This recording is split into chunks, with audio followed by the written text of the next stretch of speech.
RCF. Coup d'avance, le magazine d'un territoire innovant proposé par RCF en partenariat avec la ville de Saint-Étienne. Saint-Étienne change le monde avec design, avec créativité, avec innovation, avec passion. Chaque semaine, découvrez les entreprises qui font la richesse de notre territoire.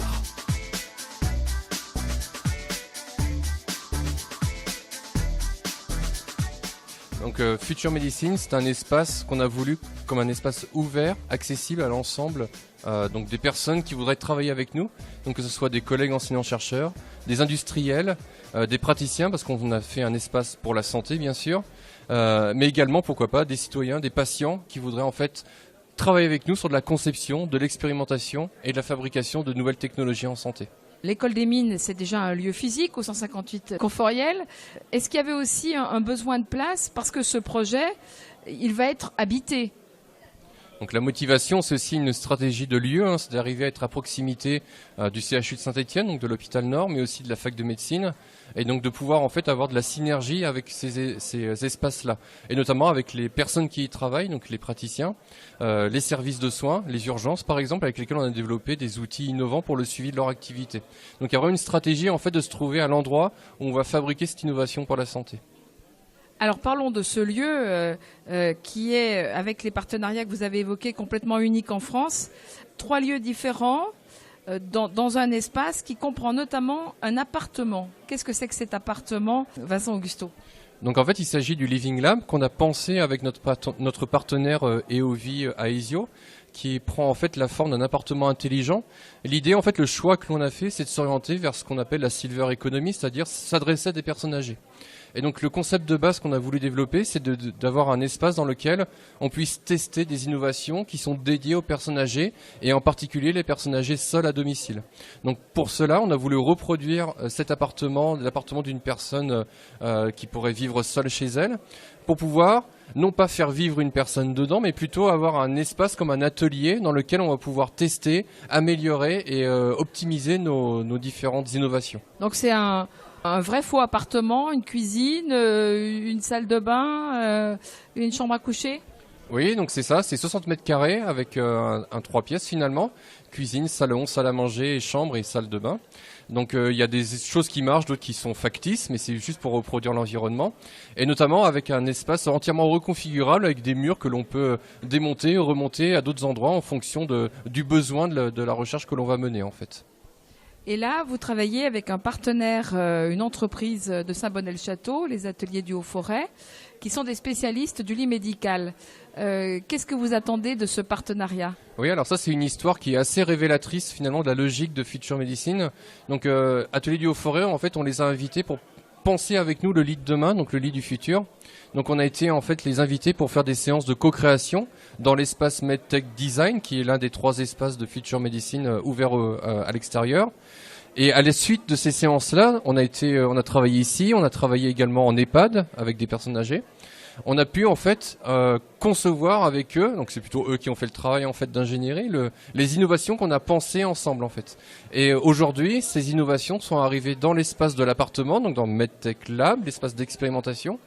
Et aujourd'hui, maintenant, on va continuer avec une thèse en collaboration avec AHF et l'école des mines, dans laquelle on va pouvoir prolonger cette expérience et aller vraiment vers le lit de demain, qui va non seulement être plus facile et plus confortable, mais aussi utile pour les praticiens pour suivre les personnes âgées qui vont l'utiliser.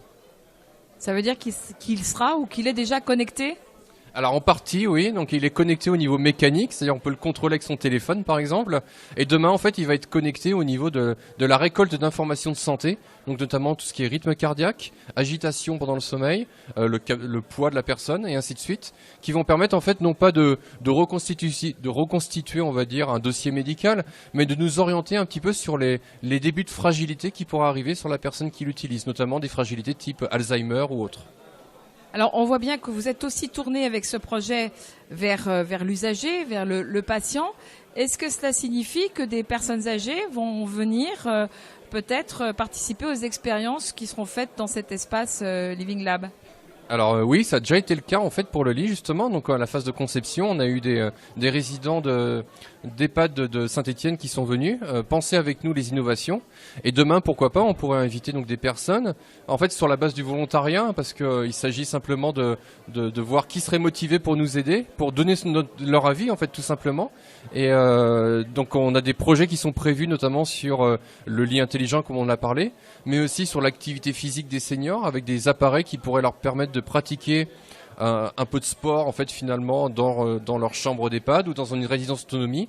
Et donc pour cela en fait on va effectivement faire venir des personnes âgées, notamment grâce à notre partenariat avec la mutualité qui sera un peu notre aide sur ce point-là.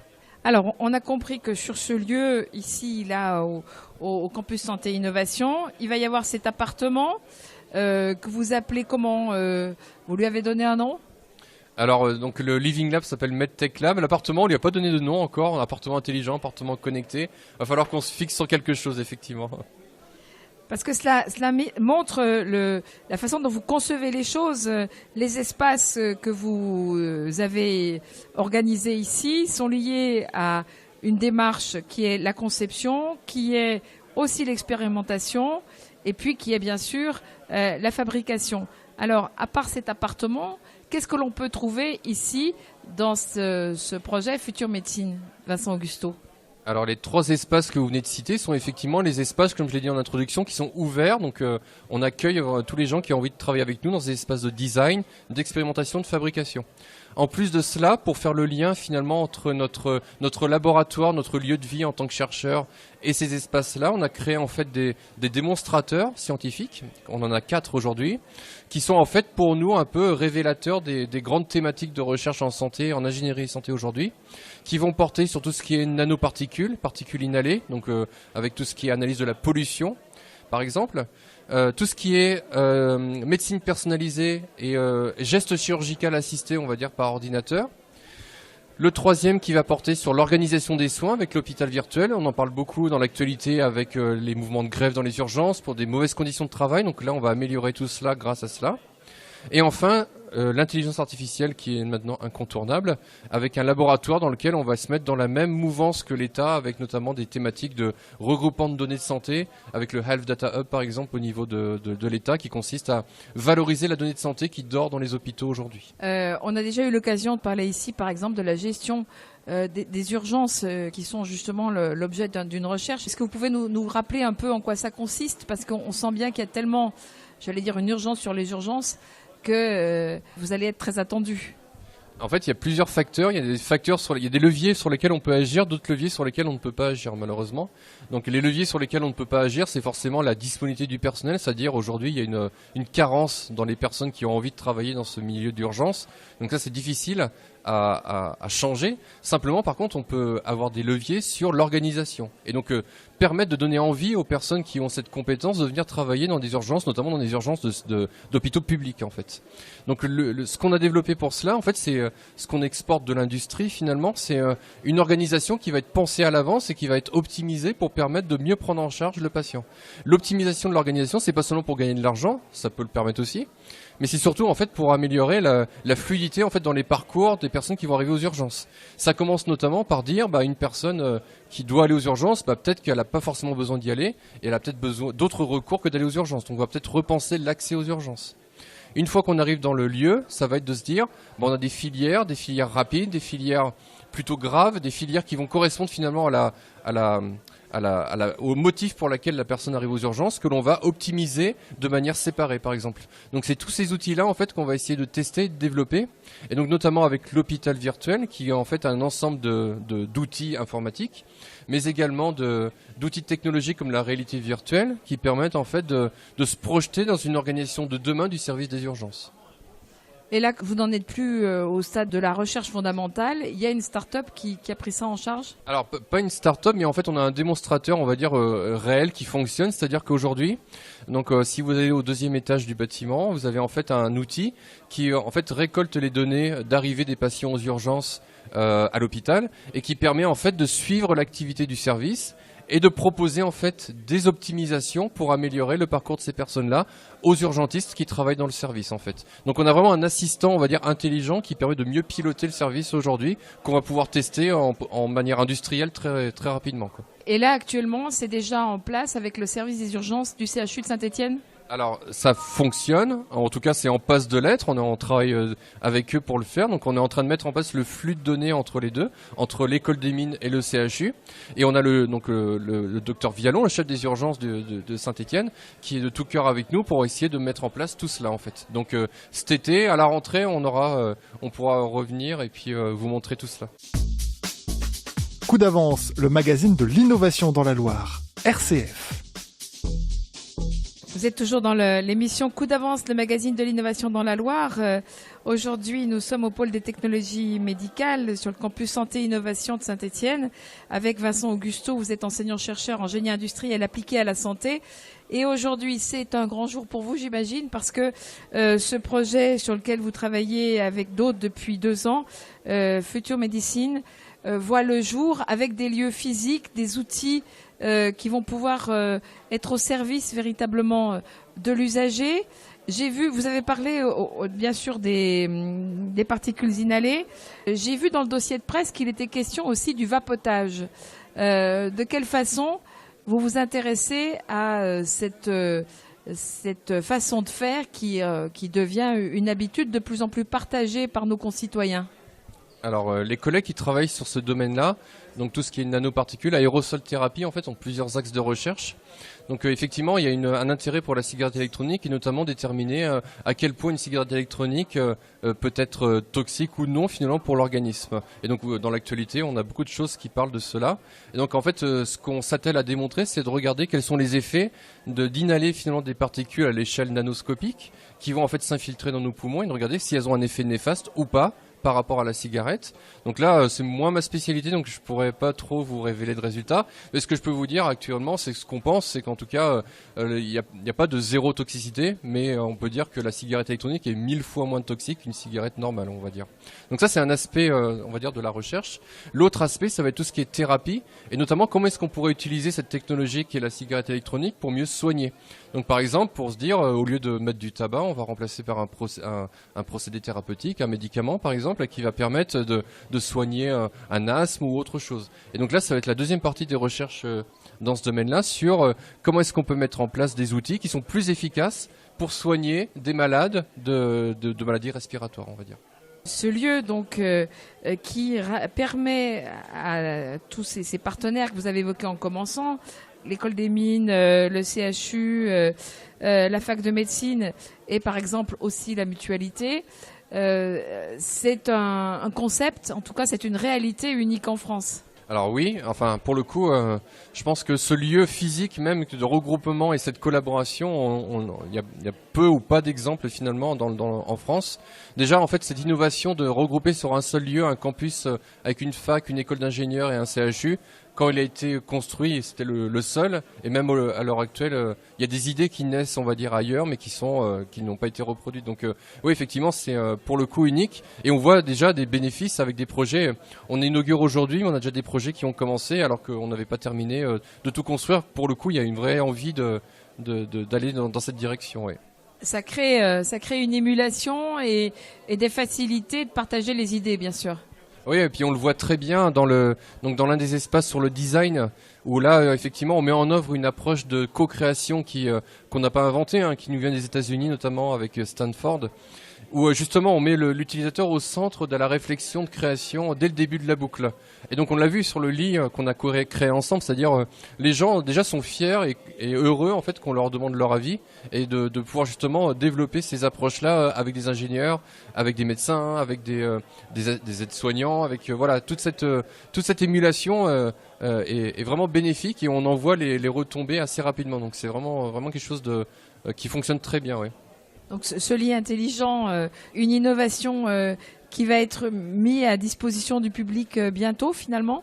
Alors oui, alors pour le coup, dès septembre à la Cité des Aînés, donc la nouvelle résidence autonomie et EHPAD à Saint-Étienne, de la mutualité, vous aurez en fait des premiers lits qui ont été pensés suite à ces séances-là qui vont être installés en fait. Donc il y aura quelques personnes âgées chanceuses qui pourront les utiliser. Ouais. Ces lits qui sont, ce lit entre autres, mais ces objets ou ces démarches qui sont issues de recherches très pointues, permises par ces partenariats, est-ce que ce sont des choses qui vont être accessibles un jour aux particuliers ? Eh ben pour le coup le lit oui, enfin dès maintenant, comme je vous l'ai dit, avant la fin de l'année on aura des lits qui seront installés. On a d'autres innovations qui vont être également accessibles, notamment on travaille aussi sur tout ce qui est détection de la fragilité à domicile et suivi de l'activité. Donc là l'idée c'est d'arriver à avoir des choses qui seront utilisables d'ici 2 ans a priori, donc où on pourra par exemple toute personne qui serait dans le besoin d'avoir une surveillance à domicile pourrait installer chez lui ces appareils-là. Donc on est vraiment, et c'est là vraiment l'essence de cette plateforme-là, c'est-à-dire qu'on est vraiment dans le développement d'outils de recherche qui ont été pensés et qui vont aller très vite vers le terrain, quoi. Donc c'est-à-dire on essaye de raccourcir le plus possible le temps entre l'idée qui va naître et son utilisation sur le terrain. L'école des mines, c'est toujours associé à l'industrie, à tout ce qui est manufacturé. Là, on est sur un autre type de projet, en tout cas un autre domaine. Mais ce qui reste du côté fabrication, manufacture, ça vous concerne toujours ? Oui, alors du coup ça me permet d'aborder le 3e espace sur tout ce qui est fabrication additive. Justement la fabrication additive c'est une des essences de l'école des mines avec des chercheurs très renommés dans ce domaine-là. Et en fait dans le centre ingénierie santé l'idée c'est d'adapter cette technique au vivant et notamment par tout ce qui est technique de reconstitution osseuse à partir de poudre. Et donc là c'est vraiment l'exemple parfait de se dire on va utiliser l'expertise que l'on avait en chimie, en procédés, en mécanique et on va l'appliquer au domaine de la santé en utilisant des procédés adaptés qui vont permettre d'aider à mieux soigner les patients. On rappelle que la fabrication additive, c'est un peu ce qu'on appellerait, pour faire court, même si c'est pas exactement le terme, je crois, l'impression 3D. Oui, ça en fait partie, oui, c'est ça. On peut le résumer de cette manière-là.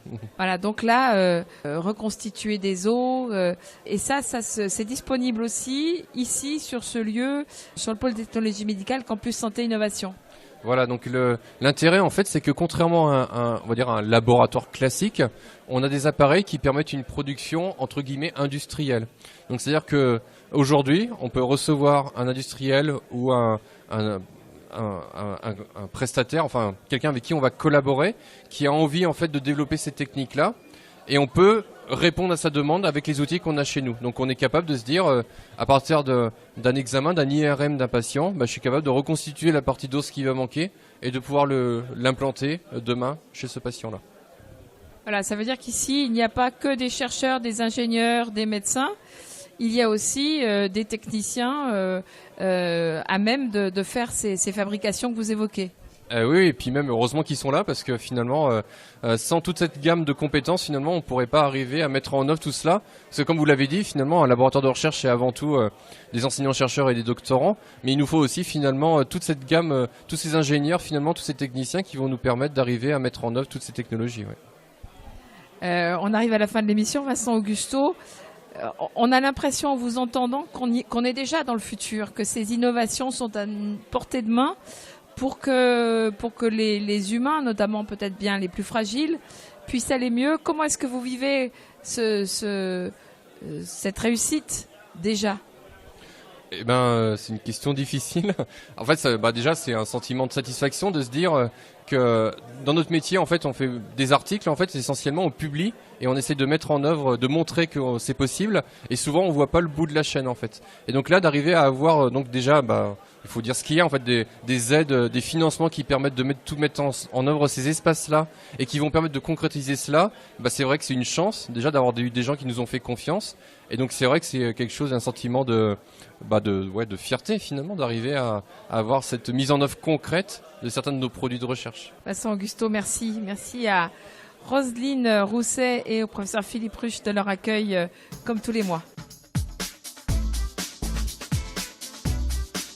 C'était Coup d'avance, le magazine d'un territoire innovant proposé par RCF en partenariat avec la ville de Saint-Étienne. Saint-Étienne, ville UNESCO de design et labellisée French Tech, Design Tech, cultive ses talents.